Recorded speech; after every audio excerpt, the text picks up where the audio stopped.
3절로 11절 말씀을 통해서 당신은 누구의 말을 듣습니까? 라는 제목으로 하나님 말씀 증거하겠습니다. 살아서 누리는 천국, 죽어서 영원히 사는 천국 마태복음 강의 9번째 시간입니다. 온 나라가 코로나 전염병으로 말미암아서 다 고통을 받고 있습니다.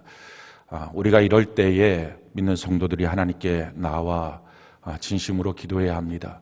열왕기상 8장에 보면 솔로몬이 성전을 봉헌했을 때에 온 국가에 전염병이 돌면 우리가 성전에 나와 하나님의 성소를 바라보고 우리가 기도할 때에 이 땅의 전염병이 제거되고 우리의 죄를 사하여 달라고 하는 대목이 있습니다. 바로 이때에 우리 성도들이 성전에 나와 하나님께 기도해야 될 때인 줄 믿습니다. 우리가 첫 번째 기도해야 될 제목은 더 이상 코로나로 말미암아서 사망자가 더 발생하지 않도록, 추가되지 않도록 하는 일입니다. 두 번째는 확진받아서 지금 고통받고 있는 사람들에게 치료의 강선이 들어가서 치료받도록 하는 것. 세 번째는 더 이상 확산되지 않는 것입니다. 네 번째는 지금 코로나보다 더 사실은 두려운 것은 온 국민들이 이 코로나 전염병에 따른 두려움의 영에 사로잡혀 있다 하는 것입니다. 두려움이라고 하는 것은 그냥 두려움으로 끝나지 않고 두려워지면 공격적으로 바뀝니다. 개가 사람을 무는 이유가 개가 용맹해서 무는 게 아니라 두려워서 무는 겁니다. 사람들도 두려움이 들어오면 공격적으로 바뀝니다. 그래서 한 집안 안에서 서로 간의 배우자끼리 서로 적대감을 갖게 되고 회사 안에서도 적대감을 갖고 누가 문제냐 이런 걸 색출하고 또 이웃이 한 지역을 놓고 이런 식으로 적대감이 지금 일어나고 있습니다. 이 적대감이 있는 문제는 코로나 바이러스는 얼마 안 있으면 다 사라집니다. 아마 확진자 5,000명, 6,000명 그 정도 지나고 나면 또 이제 없어지고 봄철되고 나면 그 기록도 다 상해서 없어질 것입니다. 그러나 우리들의 마음속에는 두려움으로 인한 이 서로가 서로를 향한 적대감은 계속 남아있는 것입니다. 그래서 우리 민족 가운데 이런 적대감이 사라질 수 있도록 우리가 기도하는 은혜가 있기를 바랍니다. 우리가 특별히 기도할 때에 왜 두려움이라고 하는 문제가 우리 안에 이렇게 도전할까? 이걸 우리가 실체를 봐야 합니다. 정말 우리가 지금 두려워할 것을 두려워하고 있는가? 이걸 봐야 합니다. 지금 두려워서 전염이 될까 봐, 확산이 될까 봐 각 교회들마다 종교 집회 하지 말라, 매시미디어에서 끊임없이 말하고 또 국가에서도 말하고 심지어는 회사에서도 말하고 친지들이 말하고 믿는 부모들도 자녀들 보고 예수 믿냐? 너 교회 가냐? 안 가고 집에서 그냥 인터넷으로 예배드려라 하는 수많은 일들을 합니다. 그것이 정당한 사유인 것처럼 말합니다. 근데 그것이 정말 정당한 사유로 예배드리면은 감염된다. 이걸 말하려 그러면 예배드려서 감염된 사례를 한 건이라도 들고 나와야 합니다. 신천지를 제외하고 한 건이라도 기성교회에서 예배드려서 감염된 사례가 없는 것입니다. 명성교회 부목사님 청도 장례식장 갔다가 와갖고 2,000명이랑 같이 예배드렸으면 그중에 몇 명이라도 있어야 될 거 아니에요. 소망교회에 있었던 확진자 한 명, 대구에 있다가 올라왔던 그 사람, 그럼 같이 예배드렸으면 확진자가 있어야 될 거 아니에요. 예배드리는 공간 안에서 예배드리면 감염된다. 사례가 있어야 될 거 아니에요. 이게 최신 사례니까 그 이후에 예배가 없어서 그렇다. 그러면 그 전에 이미 2월 달 한 달 동안 예배가 있었던 대구 지역에서는 기성교회에서 한 명이라도 예배드려서 감염돼서 확진자가 있어야 될 거 아니에요. 그러니까 이거는 데이터도 없는 겁니다. 데이터가 있으면 상식이죠. 데이터가 없이 말하는 것은 미신입니다. 도대체 무엇이 두려움을 이렇게 느끼게 했을까? 온 국민에게 이렇게 두려움을 느끼게 했을까? 이것은 성경이 말하는 대로 두려움의 영의 문제, 마귀의 문제입니다. 공격하는 게 뭡니까? 예배 금지. 여러분, 이 신종 코로나19 이 치사율이 몇 프로인지 아십니까? 중국의 치사율은 3.4%입니다. 우리나라 치사율은 0.5%에서 0.7%입니다. 그런데 우리가 그렇게 쉽게 보는 감기 걸려서 가서 자고 와. 이 감기가요 우리나라에서 1%입니다. 치사율이. 신종 코로나보다 감기의 치사율이 더 높습니다. 뭘 두려워하고 있는지 모르겠어요. 메리스 사태 때 치사율이 28%입니다. 사스 때 15%입니다. 근데 그때 예배 드리는 거 누구도 뭐라 안 했어요. 근데 왜 예배를 방해할까? 이건 그냥 당연한 어떤 상식의 문제가 아니라 영적인 문제입니다. 마귀의 도전이에요. 그래서 우리가 이 문제를 놓고 정말 심각하게 이 두려움의 영이 사람들로 하여금 적대감을 주고 있는 이 문제, 이것이 상식인 것처럼, 사실은 미신인데 상식인 것처럼 도전하고 있는 이 문제에 대해서 이 두려움의 영이 떠나갈 수 있도록 우리가 간절히 기도해야 될 줄로 믿습니다. 사실은 이렇게 어저께 제가 교사 모임 때 말해놓고 집에 가서 인터넷을 뒤지는 순간에 깜짝 놀랐어요. 거창 침례교회가 집단 감염이 됐다. 이게 무슨 사건이냐 하고 봤더니 거기가 대한 예수교 침례, 무슨 말인지 아십니까? 구원파예요. 그러면서 딱 드는 느낌이, 이번에 이 코로나 바이러스는 2단 쪽집게인가? 어떻게 이렇게 2단만 걸릴까? 정통에서 걸리는 사람 거의 없이. 이건 농담 삼아서 하는 말이지만요. 근데 우리가 농담을 진담처럼 들을 만큼 실제로 그런 일들이 일어나고 있습니다. 두려워할 실체가 뭐냐는 거예요. 정말 두려워할 일이냐 하는 거예요. 우리가 한번 좀 자기 자신을 점검해야 됩니다. 우리가 5번째 기도할 제목은요, 한국 교회와 5만 교회 1,200만 성도들의 예배와 사역이 지켜지도록 그 길을 열어달라고 하나님께 기도해야 됩니다. 우리는 우리가 시간 내서 예배드리는 줄 알았습니다. 우리가 힘을 내면 봉사할 줄 알았습니다. 그런데 어느 날 이게 막히는 때가 온다는 것입니다. 우리가 시간 내고 우리가 힘을 내도 못하는 때가 온다는 것입니다. 진짜 그랬던 거예요. 광야를 건너갈 때 불뱀이 없어서 안 물린 게 아닙니다. 불뱀이 있었는데 하나님이 지켜주시고, 낮에 그 떼약볕과 밤에 그 오그라들게 추운 그곳을 구름기둥 불기둥으로 지켜줘서 그랬습니다. 우리의 예배도, 우리의 모든 사역도 하나님이 지켜줘야 되는 것입니다. 특별히 우리 교회 예배와 모든 사역이 지켜지도록 하나님께 기도하는 은혜가 있기를 바랍니다. 제가 한 주간 동안 이 문제를 놓고 하나님께 기도하고 있으면서 마음이 굉장히 무거웠던 한 가지가 있었어요. 말라기서 1장에 보면 성도들이 하나님께 나와서 예배할 때 죄와 함께 예배드리고, 또 하나님께 나와서 예배드릴 때 하나님을 멸시하고 무시하면서 정말 아무 생각 없이 형식적으로 그 종교적 의식에만 참여하고 있는 그들의 모습을 보면서 하나님이 이렇게 말씀합니다. 누가 성전문을 닫아서 저 꼴들 좀 안 봤으면 좋겠다. 저는 지금 이 코로나의 이 문제가, 성전문을 닫고 있는 이 일이 어쩌면 수없는 불신앙과 형식주의, 종교주의로 빠져서 믿음은 하나도 없이 그저 와서 예배드리고 돌아가고 있는 이 믿음 없는 이 교회와 이 시대를 향해서 하나님의 성전문을 닫은 것이 아닌가 하는 생각이 듭니다. 우리가 만약에 그런 거라면 우리도 이 죄에 동참하고 있는 모습이니까 우리 모두 회개하고 이 나라 이 민족이 다시 한번 회복될 수 있도록 기도하는 은혜가 있기를 바랍니다. 그러면서도 불구하고 감사한 일은요, 이 일들 가운데 좋으신 하나님을 만나는 거예요. 아주 단편적이긴 하지만 이 코로나 바이러스가 지나가고 나면 우리나라 위생관념 굉장히 좋아질 것 같아요. 수없이 사람들이 손도 맨날 안 닦던 사람들이 손 씻고요, 웬만한 감기 이런 거 다 안 걸릴 것 같아요. 아주 막 깔끔하게 살 것 같아요. 두 번째는 뭐 정치적인 이유가 어떻든지 간에 그건 뭐 얘기할 건 없는 거고, 신천지 이단의 실체를 이렇게 백일화에 드러내서 온 국민에게 이단 교육을 시키는 이 아름다운 예수 그리스도의 계절이 왔다는 것이 너무 감사해요. 얼마나 많은 교회와 얼마나 많은 주의 종들을 피눈물하게 하고 그냥 교회를 찢어놓고 갈라놓고 싸우게 만들었던 이 신천지가 그냥 뭔지, 어떻게 포교 방법이 있는지 그들의 명단까지 다 들어가고, 아주 그냥 이게 백일화에 드러나서 누군가 와서 우리같이 성경 공부하자 이렇게 하면 너 신천지냐 이렇게 말할 정도로 아주 막 사람들이 신천지에 대해서 다 알 수 있도록 이렇게 해주셔서 이제 이 어둠의 권세가 사라지게 될 줄로 믿습니다. 그런데 정말 감사한 것은 이거예요. 우리의 믿음이 드러나게 하셨다는 것이 감사해요. 사실은 믿음은 안 드러나요. 그러니까 성경에서도 보면 믿음이 있는지 없는지 모른다는 것입니다. 알곡과 가라지 구분할 수 없다는 것입니다. 주신 하나님과 받은 자기만 알지 옆에 사람들이 봤을 때 너 믿음 없다 있다 이 말 할 수 없다는 것입니다.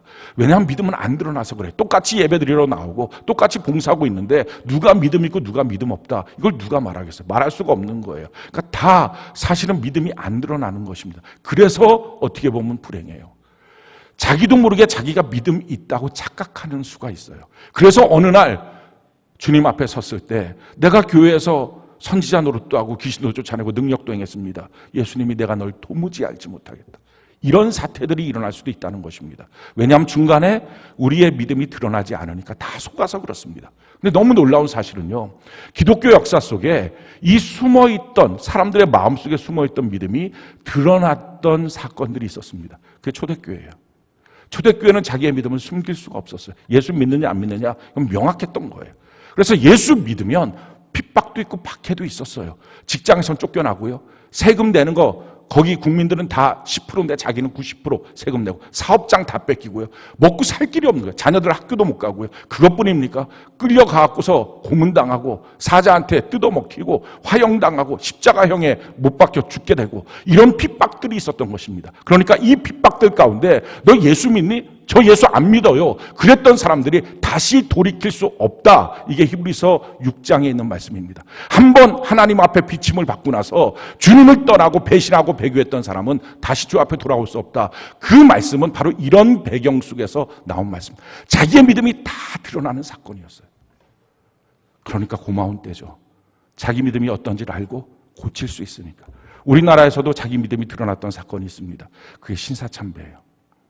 신사참배 때 사람들은 다 그것을 국가의례라고 말했어요. 그러니까 교회가 사회적 책임이 있지, 국가를, 국민들을 선도해서 교육을 시켜야지. 아니 그건 국민의례 아니야. 그거 갖고서 왜 교회에서 못한다고 난리가 났어. 그거 우상숭배 아니야. 그렇게 말하면서 수없는 교단들이 다 신사참배에 참여했습니다. 그때 유일하게 교단 자체가 문을 닫은 게 있어요. 국가 권력에서 신사참배를 끝까지 안 하겠다고 하니까. 그게 우리 침례교회 전신인 동학기도 때입니다. 침례교회는요, 말씀 한마디 지키고 살려고, 나 위에 다른 신 두지 마라, 이 말씀 하나 지키고 살려고 목숨 걸고 그 말씀을 지킨 것입니다. 그런데 이와 같은 일들 가운데 그때 당시만 해도 침례교단을 향해서, 동아기독대를 향해서 야 이렇게 무지하게 그래, 왜 이렇게 객기 부려, 그런 수많은 말들을 했었습니다. 정말 문화적으로 사회적으로 빛처럼 소금처럼 있어야지 얼마나 많은 말들을 갖고 했는지 모릅니다. 근데 그럴 때에 시간이 지나고 나니까 누가 참 믿음인지 분명히 보이는 거예요. 믿음이 드러날 때가 있습니다. 우리 6.25 때도 믿음이 드러났었어요. 강경에 있는 침례교회 목사님이 그 일이 있어갖고 다른 지역에 갔었는데 그 강경 지역이 점령을 당했어요. 공산당한테. 근데 그렇게 점령당하고 난 다음에 주변에서 이거 하나님의 은혜라고 목사님 살려주셨다. 거기 공산당 가갖고 다 죽는다고 교인들. 근데 그 목사님이 그런 거예요. 토요일이 됐을 때 그 강경으로 다시 들어간다고. 왜 들어가냐고, 죽으려고. 그때 말 한마디 이렇게 하신 거예요. 내일이 주일인데 어떻게 안 들어가요? 너무 단순한 거예요. 내일이 주일인데 어떻게 안 들어가요? 그러고 들어가셨어요. 아무도 성전에 오지 않은, 공산당이 지키고 있으니까 거기서 혼자서 찬양하고 설교하시다가 중간에 끌려나가서 총살당했어요. 사람들은 다 무모한 짓 한다 그랬어요. 근데 시간이 지나고 증명되는 거예요. 누가 참 믿음인지. 사랑하는 성도 여러분, 우리 믿음이라는 거 뭐 대단하게 하나님이 요구하신 거 아닙니다. 정말 어떻게 보면 아주 간단한 거예요. 성경이 다니엘의 믿음에 대해서 이렇게 말씀하고 있어요. 다니엘서 6장 10절, 우리 같이 한번 한 목소리 한번 읽어볼까요? 다니엘서 6장 10절 같이 한 목소리 시작. 다니엘이 이 조서에 왕의 도장이 찍힌 것을 알고도 자기 집에 들어가서는 윗방에 올라가 예루살렘으로 향한 창문을 열고 전에 하던 대로 하루 3번씩 무릎을 꿇고 기도하며 그의 하나님께 감사하였더라. 날마다 기도 하루에 3번씩 했습니다. 그런데 왕의 어인이 지켰어요. 누구든지 왕 앞에 아니고 다른 신 앞에 기도하면 사자굴에 집어넣을 것이다. 이 소식을 알았어요.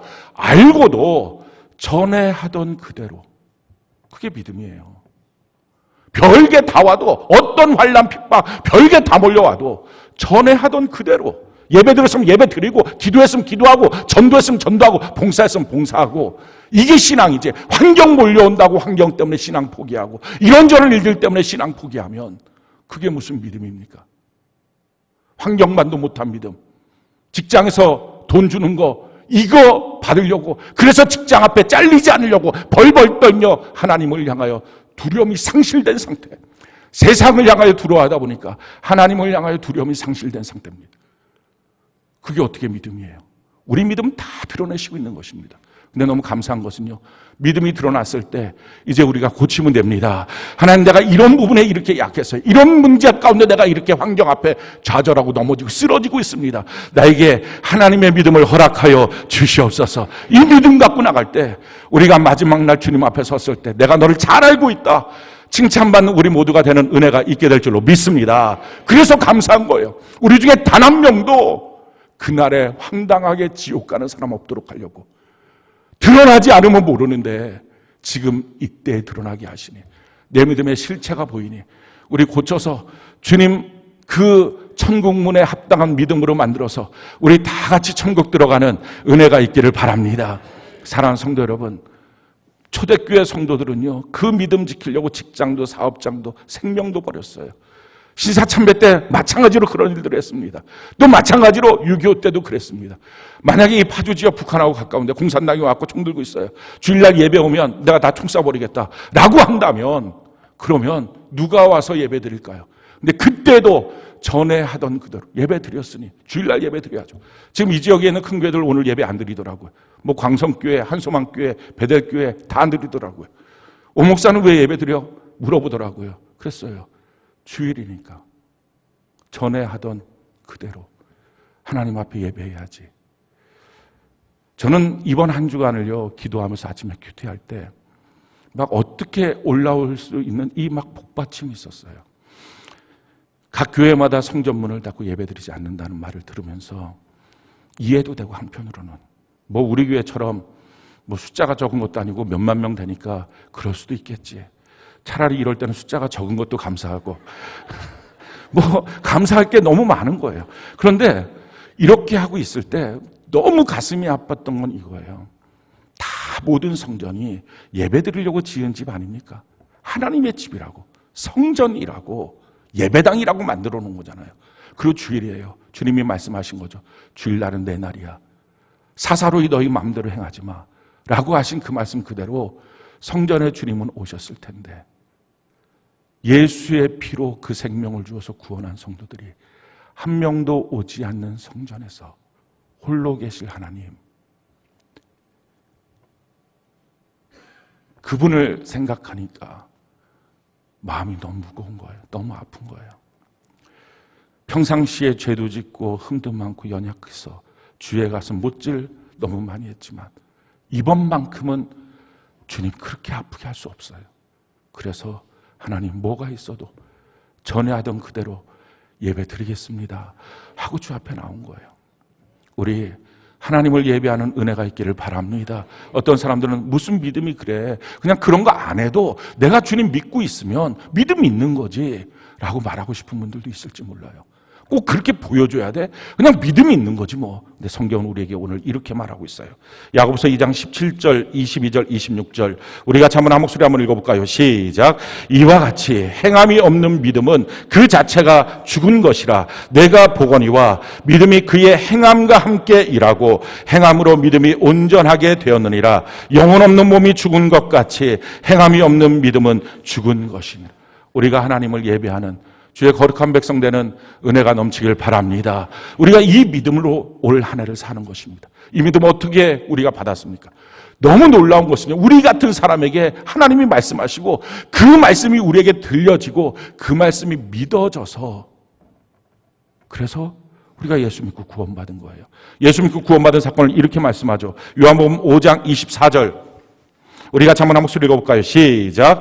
내가 진실로 진실로 너희에게 이르노니 내 말을 듣고 또 나 보내신 이를 믿는 자는 영생을 얻었고 심판에 이르지 아니하나니 사망 생명으로 옮겼느니라. 하나님의 말씀을 듣고 하나님을 믿는 그 사람이 구원을 받은 것입니다. 그러니 우리가 하나님의 말씀을 듣고 하나님의 말씀을 믿어서 그대로 행하는 것, 이게 믿음의 삶이고 이게 구원의 삶이에요. 우리가 전에는 어떻게 살았어요? 우리 그때 그렇게 안 살았어요. 성경이 우리에게 이렇게 말합니다. 에베소 2장 1절로 3절 우리가 한번 한 목소리 읽어볼까요? 시작. 그는 허물과 죄로 죽었던 너희를 살리셨도다. 그때 너희는 그 가운데서 행하여 이 세상 풍조를 따르고 공중의 권세 잡은 자를 따랐으니 곧 지금 불순종의 아들들 가운데서 역사하는 영이라. 전에는 우리도 다 그 가운데 가운데서 우리 육체의 욕심을 따라 지내며 육체와 마음에 원하는 것을 하여 다니들과 같이 본질상 진노의 자녀이었더니, 우리가 전에는 세상 풍조를 따랐어요. 세상 사람들이 뭐라고 말하는지 다수의 편에서 썼어요.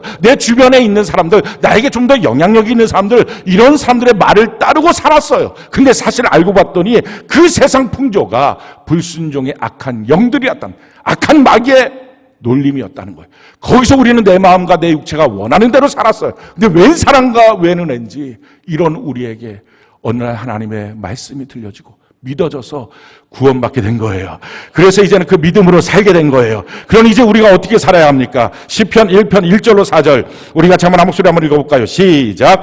복 있는 사람은 악인들의 꾀를 따르지 아니하며 죄인들의 길에 서지 아니하며 오만한 자들의 자리에 앉지 아니하고 오직 여호와의 율법을 즐거워하여 그의 율법을 주야로 묵상하는도다. 그는 시냇가에 심은 나무가 철을 따라 열매를 맺으며 그 잎사이가 마르지 아니함 같으니 그가 하는 모든 일이 다 형통하리로다. 악인들은 그렇지 아니하며 오직 바람에 나는 겨와 같도다. 우리가 이제 예수 믿어서 복 있는 사람 되었으니 죄인의 길, 오만한 자의 자리에 앉지 않고 악인들의 수많은 사람들의 생각들, 말들, 이거 아니라 주야로 하나님의 말씀을 묵상하는 은혜가 있기를 바랍니다. 하나님의 말씀을 듣고 믿어서 구원받았으니 말씀 듣고 믿고 그 믿음대로 살아갑시다. 그렇기 때문에 중요한 게 뭐예요? 수시로 주야로 하나님의 말씀을 묵상해야 됩니다. 그래서 묻습니다. 지난 한 주간 말씀을 주야로 묵상하셨습니까? 아니면 코로나를 주야로 묵상하고 또 코로나를 나누고 코로나를 전파하면서 그렇게 사니 바람에 나는 겨처럼 사는 것입니다.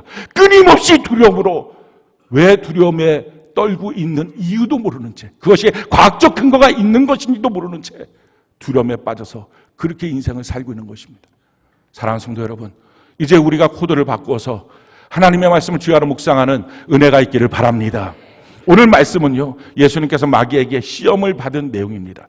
우리가 잘 아는 내용이에요. 3가지의 시험을 받으셨어요. 돌로 떡을 만들라. 이건 40일 동안 금식하신 예수님한테 그렇게 시험을 한 겁니다. 너 돌로 떡 만들어 먹어, 배고프잖아 라는 시험이에요. 이것은 육신의 정욕을 건드리는 시험입니다. 2번째는요, 성전 꼭대기에 세우고 거기서 뛰어내려. 그럼 천사들이 널 받들어주면 수많은 사람들이 너를 주목하게 될 거야. 그러면 너가 사역하는 게 얼마나 편하겠니? 이 말씀. 이거는 우리의 그 안목의 정욕에 관련된 문제입니다. 3번째는 나를 경배해. 그러면 내가 이 세상의 모든 걸 다 줄게. 못하러 십자가 지려고 그래. 어차피 세상을 얻으려고 했다면 내게 경배하면 돼. 이것은 이생의 자랑의 문제입니다. 근데 사실은 마귀는 항상 똑같은 문제를 갖고 우리에게 도전합니다. 그래서 우리의 관심이 여기에 집중되는 거예요. 창세기 3장의 선악과의 사건도 동일한 시험이었어요. 먹음직도 하고, 육신의 정욕, 보암직도 하고, 안목의 정욕, 지혜롭게 할 만큼 탐스럽다. 이게 이생의 자랑, 그 내용이었습니다. 근데 이런 내용들을 보면서 그 마귀가 시험하는 핵심이 뭔지를 우리가 좀 봐야 됩니다. 3가지 핵심이 있는데, 제일 첫 번째, 마귀의 시험의 핵심은요, 내가 하나님의 아들이거든. 이 핵심이에요. 자, 3절에 보니까 시험하는 자가 예수께 나와서 이르되 내가 만일 하나님의 아들이거든 명하여 이 돌들로 떡덩이가 되게 하라. 너가 하나님의 아들이연. 6절에 보니까 이르되 내가 만일 하나님의 아들이거든. 이게 똑같이 반복하는 거예요. 이게 시험이에요. 야, 너 하나님의 아들이면 이 정도는 해야 되는 거 아니야? 이 정도는 너 갖고 있어야 되는 거 아니야? 우리한테 도전하는 게 뭡니까? 야, 너 예수 믿잖아. 너 그렇게 기도했잖아. 그 문제를 놓고 너 그렇게 열심히 신앙생활하고 봉사하고 그랬잖아. 헌금도 내고 그랬잖아. 그러면 이 정도는 하나님이 너한테 해줘야 되는 거 아니야? 이 작용이에요.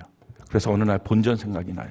왜 하나님은 나한테 해준 게 없어? 그래서 의심 들고 시험 드는 거예요. 이게 마귀의 도전이에요. 우리의 신앙생활 속에서 이렇게 자꾸 본전 생각나게 만들고, 하나님이 나한테 해준 게 뭐냐? 내가 이렇게 열심히 했으면, 이 정도 경제적인, 이 정도 삶의 문제, 이 정도 자녀의 문제 하나님이 해줄 때도 됐는데 왜 안 해주냐라고 생각하는 이 문제예요. 근데 기억하십시오. 우리가 예수 믿는 건 이 땅을 위해서 믿는 게 아니라 영원한 천국을 위해서 믿는 것입니다. 아멘이십니까? 영원한 천국에서 믿는 것이기에 이 땅에서 무엇인가를 얻기 위하여, 그 노력을 위하여, 그래서 예수 믿는 게 아니라는 거예요. 그런데 한 가지 더 너무 큰 은혜는요, 어머니 뱃속에서 아이가 있어요. 이 아이의 목적은 뭐예요? 어머니 뱃속에서 10달 있다가 태어나는 게 목적이에요. 이 어머니 뱃속에서 사는 게 목적이 아니라고요. 똑같아요. 우리도 이 땅에 살지만 영적인 자궁인 교회 안에서 우리가 천국에 들어가기 위해서 영원한 삶을 위하여 우리가 지금 살아가고 있는 것입니다. 이 땅에 우리의 삶의 목적이 있는 게 아니에요. 그러니까 이 땅에서 무엇인가를 내가 하나님을 믿었으면 이 정도는 얻어야지 라고 말할 것이 전혀 없다는 것입니다. 그럼에도 불구하고요, 이 아이를 가진 엄마는 10달 있다가 그 아이를 낳기 위해서 얼마나 보호하나요? 최선을 다합니다. 이 아이를 위해서 자기가 좋았던 것도 끊기도 하고요, 이 아이를 위해서 뭐 자는 거 눕는 거 얼마나 신경 쓰고 있는지. 평생에 클래식 한 번도 안 듣고 가요만 듣던 사람이 막 그냥 클래식 듣고 이 아이를 위해서 별것을 다 합니다. 인간도 이러는데 우리 하나님이 천국에 가기 위하여 영적 자궁에서 그렇게 양육되고 자라나는 우리들을 위해서 나머지 모든 것을 다 주실 줄로 믿습니다. 그러니 걱정하지 말고 두려워하지 말고 하나님을 믿고, 마귀가 와서 우리에게 하나님의 아들이거든 하나님의 아들이거든. 우리 마음속에 있는 욕심은요, 예수 믿는 사람들 웬만하면 작동 안 해요. 근데 언제 작동하냐고요? 내가 이렇게 기도했는데도 왜 안 들어줘? 내가 이렇게 예배드렸는데도 왜 안 들어줘? 너가 하나님의 아들이거든 거기서 작동이 돼요.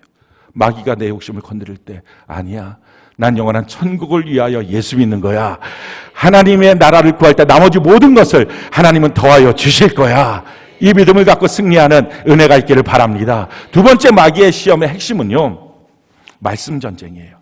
첫 번째, 돌로 떡 만들라, 이렇게 마귀가 시험을 했어요. 그때 예수님이 뭘 하십니까? 4절에 보니까 예수께서 대답하여 이르시되 기록되었으되 사람이 떡으로만 살 것이 아니요 하나님의 입으로부터 나오는 모든 말씀으로 살 것이니라. 이렇게 기록된 성경을 통해서 대적하여 이겼습니다.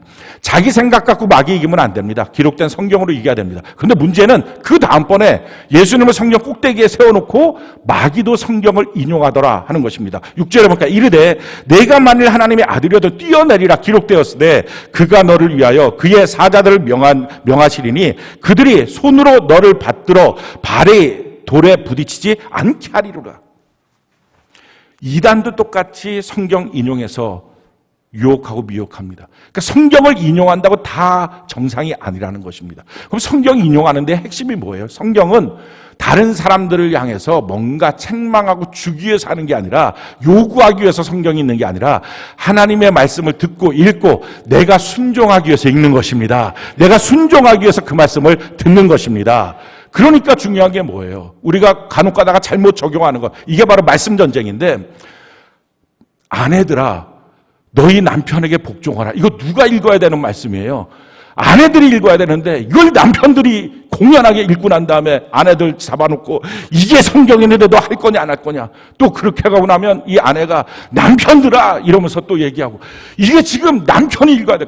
그건 뭐 별로 그렇게 하진 않아. 제일 많이 써먹는 건 자녀 말씀 끌고 와 무릎 딱 펴고 성경 딱 펴고 자녀들아 이렇게 하고, 그거 누가 읽어야 돼? 자녀가 읽어야 되잖아요. 근데 왜 부모가 읽어갖고, 그게 뭐예요? 그게 마귀가 말씀을 사용하는 전형적인 방법이에요. 남을 향해서 공격하기 위해서 말씀 쓰는 거 하지 말라는 것입니다.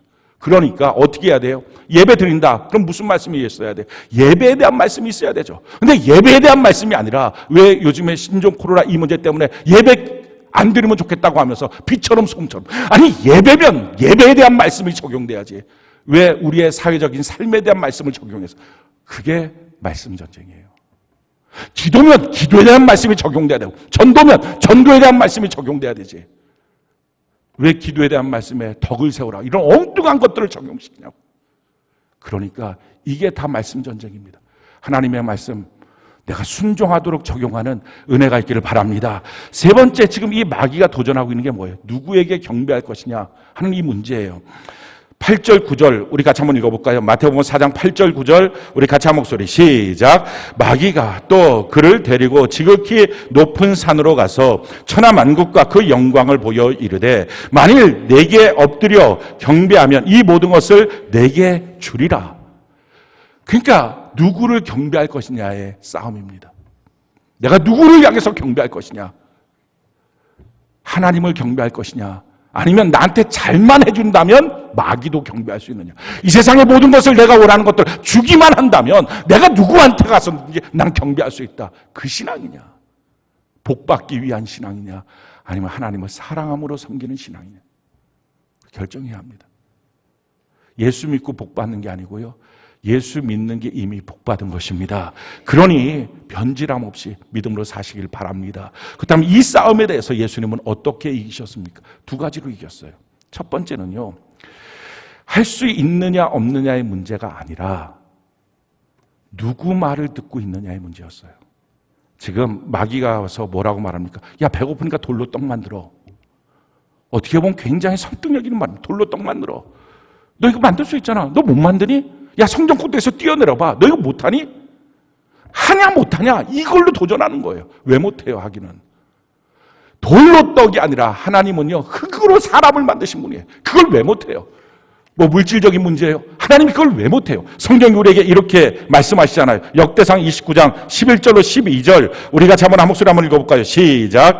여호와여, 위대하심과 권능과 영광과 승리와 위엄이 다 주께 속하였사오니 천지에 있는 것이 다 주의 것이로소이다. 여호와여, 주권도 주께 속하였사오니 주는 높으사 만물의 머리이심이니이다. 부와 귀가 주께로 말미암고 또 주는 만물의 주제가 되사 손에 권세와 능력이 있사오니 모든 사람을 크게 하심과 강하게 하심이 주의 손에 있나이다. 아멘이십니까? 부와 귀가 주의 손에 있는 것이다. 아멘이십니까? 그렇다면 못하러. 너 이거 예배 드리면 직장 못 나와. 너 이거 하면 사업장 안 줘. 너 이거 하면 돈 없어. 누구 말을 듣고 사냐는 거예요. 돌로 떡 만드는 것, 성전 꼭대기에서 뛰어내리는 것, 못할 거 하나도 없는 것입니다. 그런데 지금 예수님이 하신 게 뭐예요? 사람이 떡으로만 사는 거 아니고 하나님의 말씀으로 살 거야. 너 주 너희 하나님 시험하지 마. 오직 하나님께만 경배할 거야. 나는 하나님의 말씀만 듣겠다. 사랑하는 성도 여러분, 누구 말을 듣고 예배를 결정하십니까? 누구 말을 듣고 인생을 결정하십니까? 누구 말을 듣고 여러분들의 예배의 행태를 결정하고 기도의 행태를 결정하고 사역을 결정하십니까? 배우자입니까? 그가 구원했습니까? 그가 하나님입니까? 회사 사장입니까? 누가 여러분들의 신앙을 감히 갖고서 마음대로 결정할 수 있습니까? 누구에게 당신의 영혼을 맡겼습니까? 나는 과연 누구 말을 듣고 살 것이냐? 하나님의 말씀을 들어야 하나님의 사람이고요, 세상의 말을 들으면 세상 사람이고요, 마귀 말 들으면 마귀의 사람인 것입니다. 우리는 누구의 말을 잠깐 들어주는 것, 그 사람을 위해서 그게 뭐가 큰 문제라고. 그러나 성경은 그렇게 말하고 있지 않아요. 이렇게 말씀하고 있습니다.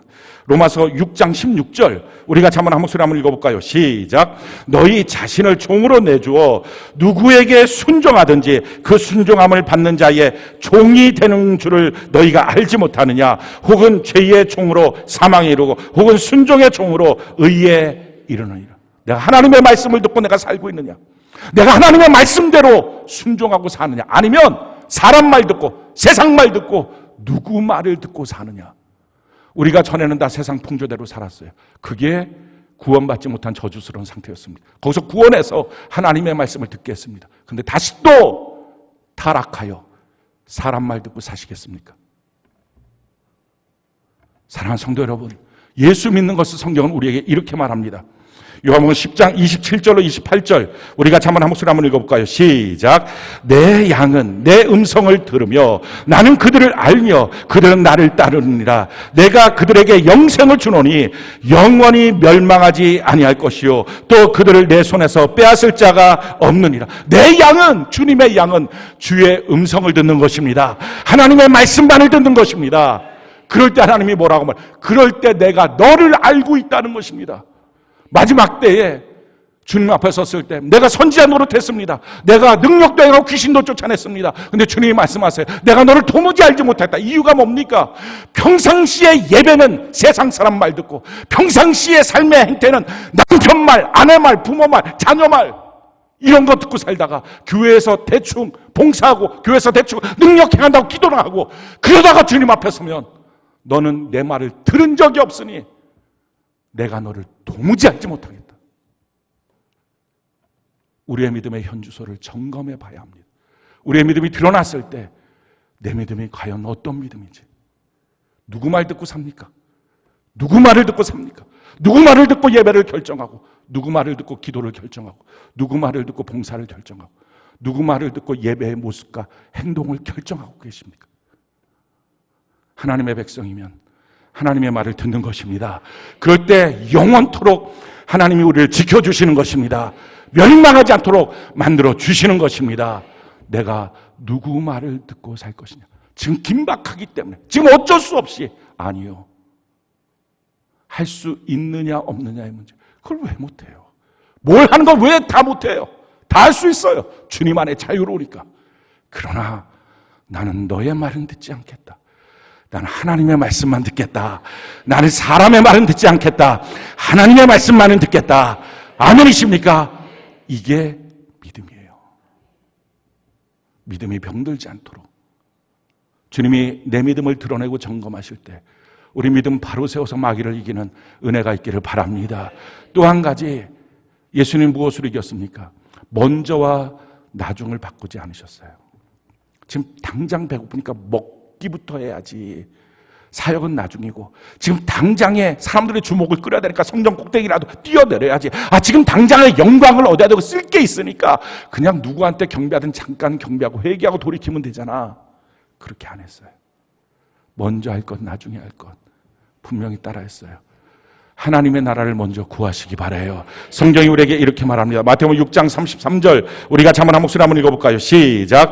그런즉 너희는 먼저 그의 나라와 그의 의를 구하라. 그리하면 이 모든 것을 너희에게 더하시리라. 사랑하는 성도 여러분, 하나님의 나라와 하나님의 의를 구하면 나머지 내 삶에 필요한 모든 것들은 하나님이 팔 걷어붙이고 우리를 도와주시게 될 줄로 믿습니다. 중요한 것은요, 내 자신이 자꾸 앞서니까, 내 것이 먼저 앞서니까, 지금 내 삶이 자꾸 먼저 보이니까, 나라고 하는 것, 사람일, 하나님보다는 사람이 자꾸 눈에 띄니까. 예수님이 십자가에 못 박혀 죽으신다고 말할 때 베드로가 절대 그럴 수 없다 그랬어요. 그럴 때 예수님이 이렇게 말씀하십니다. 마태복음 16장 23절 25절, 우리가 한번 한 목소리 읽어볼까요? 시작. 예수께서 돌이키시며 베드로에게 이르시되 사탄아 내 뒤로 물러가라. 너는 나를 넘어지게 하는 자로다. 내가 하나님의 일을 생각하지 아니하고 도리어 사람의 일을 생각하는도다 하시고, 이에 예수께서 제자들에게 이르시되 누구든지 나를 따라오려거든 자기를 부인하고 자기 십자가를 지고 나를 따를 것이니라. 누구든지 제 목숨을 구원하고자 하면 잃을 것이요 누구든지 나를 위하여 제 목숨을 잃으면 찾으리라. 외로움 타령하지 마십시오. 내 편 누구냐 이 타령도 하지 마십시오. 자기 힘들다고 누가 내 편 들어줄까? 누가 내 편 돼서 나한테 뭔가 이득이 될까? 그것 때문에 결국 신천지 이단에 빠지는 것입니다. 사랑하는 성도 여러분, 우리 내 편, 이 편 따지는 게 아니라 나는 나를 부인하고 십자가 지고 주님만 따라가겠습니다. 이 믿음의 고백으로 사는 것입니다. 예수님의 말씀을 듣고 예수님의 말씀대로 살겠습니다. 이게 구원이고요. 예수님의 말씀을 듣던 어떤 그 순간부터 자기가 주변의 사람들 말 듣고, 남편이 이래요, 아내가 이래요, 부모가 이래요, 자녀가 이래요, 회사 사장이 그래요, 거래처가 이래요, 그런 말들을 자꾸 듣고 그걸 타락이라고 말해요. 특별히 하나님 앞에 대하여 하는 일들까지도 그 명령을 듣고 산다면 그 믿음이 무슨 믿음입니까? 우리 믿음 한번 점검해 봐야 합니다. 인간관계 속에서라면 모르지만 하나님 앞에 대해서까지도 그렇다면 점검해 봐야 해요. 정말 이 시대가 어떤 시대인가요? 하나님과 대화하고 하나님과 교제하고 하나님의 말씀을 듣는 시대인가요? 아니면 오늘날 그리스도인들이 다 타락해서 마귀와 대화하고 마귀와 상대하고 삽니까? 어떻게 하냐면요, 마음의 현상을 보면 정확히 알 수 있어요. 마귀와 대화하게 되면 마귀와 대화하는 분명한 현상이 나옵니다. 그게 창세기 3장 1절로 5절이에요. 사탄이 하와를 찾아와서 대화하는 거죠. 우리 3장 1절로 5절 우리가 자만 한 목소리 한번 읽어볼까요? 시작. 그런데 뱀은 여호와 하나님이 지으신 들짐승 중에 가장 간교하니라. 뱀이 여자에게 물어 이르되 하나님이 참으로 너희에게 동산 모든 나무의 열매를 먹지 말라 하시더냐. 여자가 뱀에게 말하되 동산 나무의 열매를 우리가 먹을 수 있으나 동산 중앙에 있는 나무의 열매는 하나님의 말씀에 너희는 먹지도 말고 만지지도 말라. 너희가 죽을까 하노라 하셨느니라. 뱀이 여자에게 이르되 너희가 결코 죽지 아니하리라. 너희가 그것을 먹는 날에는 너희 눈이 밝아져 하나님과 같이 되어 선악을 알 줄 하나님이 아심이니라. 첫 번째 나타나는 현상은요, 내가 마귀랑 대화하고 있다면 자꾸 하나님이 나를 힘들게 한다고 생각이 들어요. 야, 동산 전체 다 먹지 말라 그랬냐? 이게 마귀의 유혹이에요. 왜 이렇게 자꾸 하나님이 힘들게 해? 왜 자꾸 뭐 예배 안 드리면 되지? 사회적으로 그게 훨씬 더 호평이 있는 거 아니야? 왜 구태여 예배 드린다고? 왜 이렇게 교회가, 왜 이렇게 하나님, 왜 이렇게 말씀이 자꾸 나에게 짐을 지어줘? 하나님이 힘들게 하는 건가요? 근거도 없는 두려움을 갖고 무엇을 위하여 그러는지도 모르면서 그렇게 만들고 있는 이 땅의 이 문제, 눈 부릅뜨고 쳐다봐야 합니다. 왜 이런 시도들을 하고 있는지. 정치적으로, 경제적으로 할 말이 지금 너무 많지만 뭐 설교 시간에 할 말도 아니고 안 하는 거예요. 왜 이런 시도들을 지금 하고 있는지. 그런데 정말 누가 나를 힘들게 할 것인지. 마귀랑 대화하면요, 하나님이 힘들게 한다고 생각해요. 또 한 가지, 마귀랑 자꾸 대화하잖아요. 그럼 이렇게 돼요. 야, 이거 먹으면 죽어. 이게 하나님의 말씀인데 절대 안 죽어. 이거 먹어야 너가 살아. 하나님의 말씀에 대해서 안 지켜야 너가 살아. 마귀와의 대화의 결과예요. 하나님의 거룩한 주를 온전히 지키라. 안 지켜야 살아. 그게 좋은 거야. 이 땅의 교회 리더들, 성도들이 사실은 마귀와의 대화의 결과물이 우리가 지금 보고 있는 현실들입니다. 만약에 우리 자신이 그런 모습이라면 오늘 돌이켜 회개하고요, 하나님과 대하면, 하나님과 말씀의 은혜를 나누면 어떤 역사들이 있을까요? 시편 19편 7절로 8절 우리가 잠언 한 목소리 한번 읽어볼까요? 시작. 여호와의 율법은 완전하여 영혼을 소성시키며 여호와의 증거는 확실하여 우둔한 자를 지혜롭게 하며 여호와의 교훈은 정직하여 마음을 기쁘게 하고 여호와의 계명은 순결하여 눈을 밝게 하도다. 하나님과 교제하기 시작하면 영혼이 소생하고 지혜롭게 되고 마음이 기쁘고 눈이 확 열려서 내 인생에 정말 무엇을 향하여 달려갈지를 정확히 알게 됩니다. 사랑하는 성도 여러분, 우리가 지금 이 시대를 믿음으로 살아야 될 때를 살고 있습니다. 과연 나는 하나님이 봤을 때 오케이, 그 오케이는요 대단한 거 아니잖아요. 전에 하던 대로 너 똑같이 예배드려, 전에 하던 대로 똑같이 기도해, 전에 하던 대로 똑같이 봉사해. 너의 전에 하던 대로를 못하게 하는 마귀의 역사 앞에 너는 왜 굴복당하는 불신앙과 병든 신앙으로 살고 있니? 누가 너에게 말하고 있니? 너는 지금 누구의 말을 듣고 있니? 라고 주님이 물어보실 때, 내가 주님 앞에 구원받은 자라면, 하나님, 내가 하나님의 말씀을 듣고 난 주의 음성을 듣는 주의 양입니다. 주님 나를 아시죠? 내 평생을 지켜주시옵소서. 이 믿음을 갖고. 다니엘은요 실체라도 있었잖아요. 두려움이. 사자라고 하는 거, 잡아먹는 사자. 우리는 도대체 무슨 실체가 있어서 두려움에 빠져 삽니까?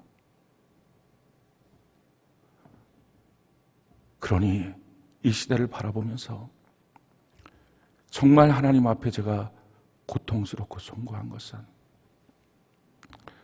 주의 집에 우리 하나님이 주인이신데 주인이신 하나님이 오셨을 때, 주일날이니 약속한 날이니, 그럴 때 한 명도 찾아오지 않는 성전을 보시는 주님, 그 마음이 너무 죄송하고 아픈 거예요. 우리 정말 이 땅을 살아가면서 이게 다 사실은 우리가 지은 죄입니다. 우리 하나님께 회개하고 이 땅에 5만 교회 1,200만 성도들 우리의 죄악들을 다 회개하고 우리가 믿음으로 다시 서서 하나님의 그 천국문을 통과하는 믿음으로 우리가 이때 만드는 저와 여러분들 되는 은혜가 넘치기를 예수님 이름으로 축원합니다.